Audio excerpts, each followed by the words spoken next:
चलिए आज आपको ले चलती हूँ अमेरिका में सोमवार की ग्रॉसरी शॉपिंग पर बच्चों को स्कूल ड्रॉप करने के बाद। यह है स्प्राउट्स मार्केट, जहाँ से मैं ताज़ी सब्जी और फल खरीदती हूँ। तो ये है रोल्ड ओट्स। ये हर तरह की मिलती है, ऑर्गेनिक और कन्वेंशनल बोथ। ऑर्गेनिक वाली थोड़ी महंगी होती है, कन्वेंशनल वाली सस्ती होती है।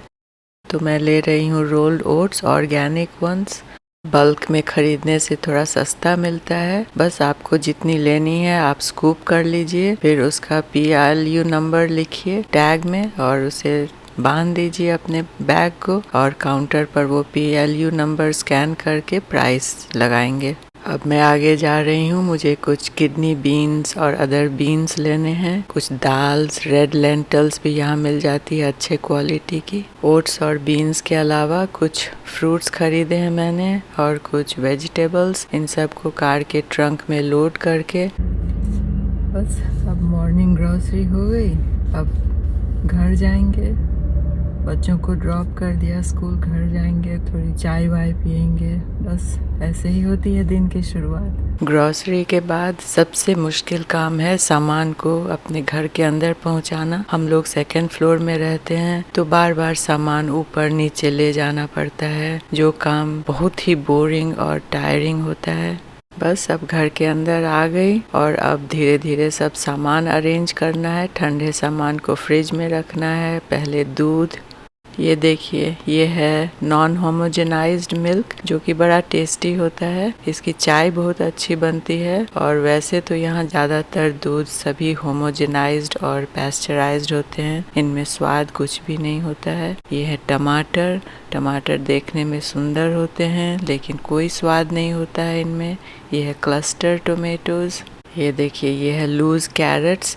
मैं अक्सर पहले स्टेम्स के साथ खरीदती थी, लेकिन बड़ा वेस्ट होता था वो। अब लूज खरीदती हूँ। ये है सेलरी, इससे सूप और दाल में बड़ा अच्छा टेस्ट आता है। और ये है रेडिशेस। क्या आपने ऐसी रेडिशेस देखी है इंडिया में? ये टेस्ट तो अच्छा होता है, लेकिन इंडियन मूली की तरह नहीं। बड़ा ही माइल्ड फ्लेवर होता है इसका, और टेस्ट भी बहुत ही फीका होता है। इन्हें मैं पत्तों से अलग करके रखती हूँ, नहीं तो ये जल्दी सूख जाते हैं। यह है कॉलीफ्लावर, फूल गोभी, जो बहुत ही बेस्वाद होता है, लेकिन कुछ तो सब्जी खाना ही है, इसलिए मैं ले लेती हूँ। इन्हें करी में बनाइए तो ये बहुत ही फीके लगते हैं। यह है धनिया का पत्ता। धनिया का पत्ता का बिग बंच आता है, जो 1 हफ्ते तक भी नहीं चलते हैं। लेकिन ब्रोकली, जो हमने यहीं पर खाना स्टार्ट किया था, ये है एवोकाडो। एवोकाडो बहुत ही टेस्टी होता है यहाँ का, जो कि मेक्सिको से आता है। और ये हैं छोटे ऑरेंजेस, बहुत ही स्वादिष्ट, मीठे खट्टे दोनों होते हैं। और ये है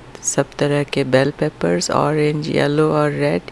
इनका सबका टेस्ट अलग होता है, बिल्कुल ग्रीन बेल पेपर से अलग। ये है बॉक चॉय, जो सिर्फ स्टर फ्राई में टेस्टी लगता है। इसे मशरूम्स के साथ बनाते हैं, बहुत ही हेल्दी होता है ये। और ये है पालक का साग, डंटियों और जड़ के साथ है। पालक का साग यहाँ बहुत ही अच्छा मिल जाता है। एक बंच का प्राइस होता है अबाउट $2, तो बहुत महंगा भी नहीं है, बहुत सस्ता भी नहीं है, काफ़ी रीजनेबल रेट है। और ये हैं 2 क्यूकम्बर्स। क्यूकम्बर्स यहाँ के बहुत ही बेस्वाद होते हैं, क्योंकि इनमें से छिलके उतारने होते हैं। छिलकों पर वैक्स लगा होता है, तो छिलके नहीं खा सकते। ये है चिकन। मैं एक होल चिकन खरीदती हूँ, जिसे वहाँ बुचर से कटवा करके लाती हूँ, और 1-2 दिन चल जाता है। ये है 12 एग्स, जो कि बहुत ही बेस्वाद होता है। ये हैं एप्पल्स। एप्पल्स क्रिस्पी होते हैं, टेस्ट भी अच्छा होता है। ये है कॉफ़ी बीन्स। ये है येलो अनियंस। येलो अनियंस बहुत ही क्लोज हैं जो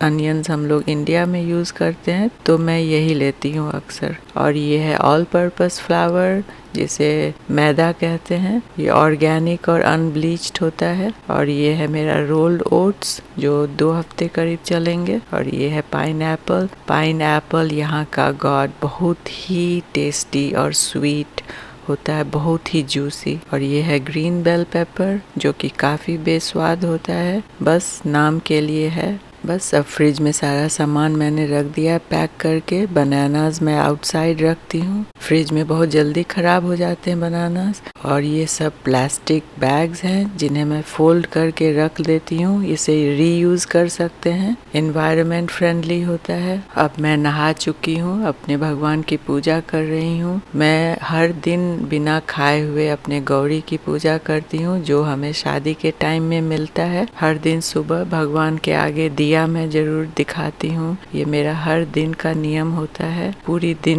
मेरी अच्छी गुजरती है, मेरा मन शांत रहता है। इससे 2 मिनट के लिए मैं ध्यान करती हूँ, मेडिटेट करती हूँ। ये है मेरी तुलसी जी की पेड़, जिनको मैं हर दिन जल देती हूँ सुबह में। इसे मैं अपने खिड़की के पास रखती हूँ, जहाँ हल्का सा धूप आ जाता है सुबह के टाइम में। ये है मेरी गौरी, ये मेरे राधा कृष्ण, और ये शंकर पार्वती। ये मेरी छोटी सी तुलसी की पेड़ है, जो मेरे लिए बहुत ही प्रेशियस है। मैं इसे बहुत ही संभाल के रखती हूँ, बिल्कुल अपने बच्चों की तरह। ये प्रसाद है रेजिन्स का। मैं कोई भी पका हुआ प्रसाद भगवान को नहीं चढ़ाती हूँ।